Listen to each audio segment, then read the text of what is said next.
Alright, hello fun and welcome back to my Fallout 4 Mod Spotlight series, where today we are having a look at the Select Guitars mod, which is being made by user Nahir. And what this glorious little piece of work looks to add into the game is, well, a guitar, but interestingly, not a guitar that's a strange melee weapon or a purely decorative object in a settlement, though you can use this thing for decoration if you so desire. But no, the whole point of this guitar is that it is an actual working playable guitar. You can sit down with this thing and play chords and even play an actual song if you have the talent to do so. And that's just freaking awesome. So let's jump on over here and have a look at what we do get with the guitar, which, as I mentioned a moment ago, is not a weapon, so not a whole lot of stats to go over with this thing, but I do want to mention that it does go into the aid category and does have a weight of 1, so not too bad to carry around one of these things in the Commonwealth. And all in all, it looks great. I really do love the modeling and texturing on this thing. It looks magnificent. I especially do like that it does have the Vault-Tec logo up here at the top of the guitar, and apparently, lore-wise, these are actually made by Vault-Tec, which is kind of cool. Though I also find strange, to me, in my head, just headcanon, it seems weird that Vault-Tec would make a guitar, but also makes all the sense in the world that they would make something like this. But all in all, it's, you know, nice to add a little extra fun detail for the world, and just look good while being, again, a playable guitar, as you can see by the options we have there of either play or, of course, pick up. Now, one minor nitpick that I personally have, you guys probably won't care at all, but I just find the weight a little odd considering it's not just the guitar. As you can see here, we're also carrying around a stool with us to play the guitar on, so I don't know, personally I think it just maybe weigh a little bit more, but oh well, that's just a personal thing I've got.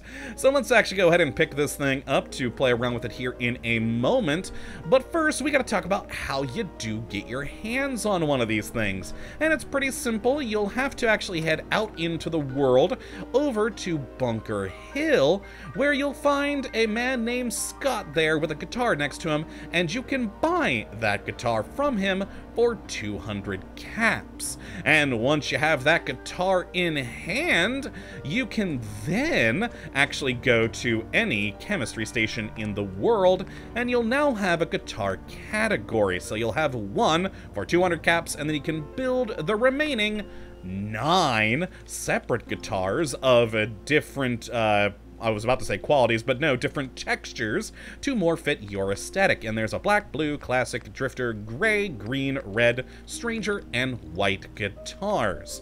Now, the one you actually purchase is this classic one right here, and then the others you'll be able to build from there. And again, I really do like that, so you can fit your personal aesthetic, and they're pretty easy to build just with some adhesive, plastic, rubber, steel, and wood.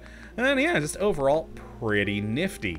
Now, as for the playing of the guitar, along with the purchase of the classic guitar, Scott is also going to give you a note. If I head on over to here and then into, whoops, the miscellaneous category, we also get this how to play guitar note, and it not only adds in the information about how to play here, but on the second page it even does actually give you that little bit of Vault-Tec lore for this, which I think is pretty cool. Just a nice little fun addition. And as for how it's played, well, it's a little bit interesting and makes very interesting use of existing game mechanics. You'll see that things like E chord over there equals 4. Now, what is that for? Well, it's using the dialogue wheel, basically, to reproduce or give you the ability to play these various chords. So on a controller, you'll be using the D-pad, and me for keyboard and mouse, I'll be using my arrow keys.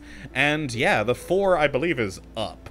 And you'll have the ability to play an E chord when you hit that direction in the conversation wheel. But of course, you only have 4 options there, so an interesting mechanic that the mod maker added in here is the ability to actually hit multiple directions. Say, for instance, the B chord is 3 and 4, and it even goes down to all the way to 4 different keys, which Oh boy, that's actually hard to press to get that chord there, which is just kind of cool. So that's very fun that it's using the directional buttons in the conversational wheel to be able to make all of these chords, which is just, I mean, it's impressive. A very impressive use of existing game mechanics, frankly.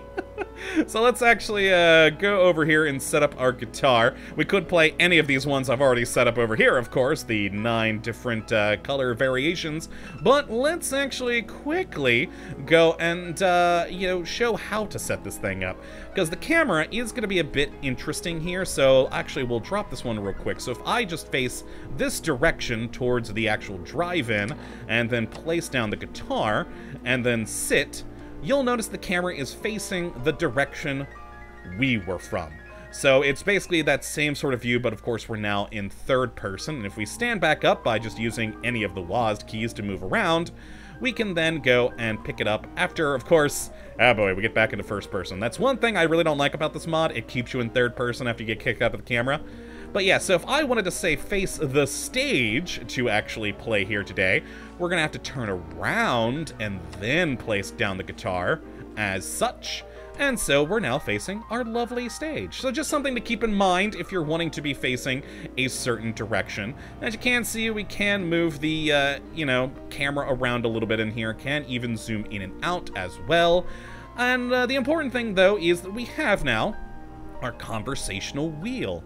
And just like in a normal conversation, I could hit, like, this option here and play this chord. There we go. We're playing a chord. And another. And another. But of course, I can't press multiple chords by using my mouse, so that means I've got to use my directional arrows to, say, do 2 and 3 at the same time, 1, 2, and 3 at the same time, 4 and 3, etc. And it's just such a neat thing that we're actually playing these different chords at such a unique usage of the conversation wheel mechanic, though it does also give it a limitation, which sadly I think is something that can't be fixed. I'm assuming here. I'm guessing it's probably a limitation of just the mechanic that they are making use of the conversation wheel, and that is that you can't play chords very quickly. In fact, there's going to be a delay between chords of 0.66 seconds. So it's not too bad, it's less than a second, but if you do click 2 chords too quick, it's gonna repeat the first chord that you did, because basically it's just kind of picking up that same one again. It's not gonna get the change unless you do it after that 0.66 seconds, which does mean that your music's going to be a little bit on the slower side of things, but honestly 0.66 seconds isn't too bad, and you can really keep going with some pretty fun songs. Now, I have 0 musical talent, so I can't play any, but the mod maker actually does include on the mod page an easy song to play, but even that I wasn't able to do. I don't have that ability within me. But if you do have a musical talent, this is a fun thing to play with. And honestly, even with me as someone with no musical talent, it's still fun to play with, because again, it's a usable guitar, and if you like to roleplay, it's just a fun thing to pull out at the end of a long day of adventuring through the Commonwealth and just sit there having fun strumming a guitar. And it's just overall pretty neat. So yeah, that's really all to go over with this mod. It's just a fun one to play with. Not exactly the most useful thing in the world, but it's entertaining. So if you'd like to take a look at this mod for yourself, which I'd certainly recommend you go and do, you can have a look at the link in the description as per usual. But that, my friends, is going to be it for this one today. Hopefully you all have enjoyed. You do come back for the next. But until that time, thank you for watching. As always, well, have a good one.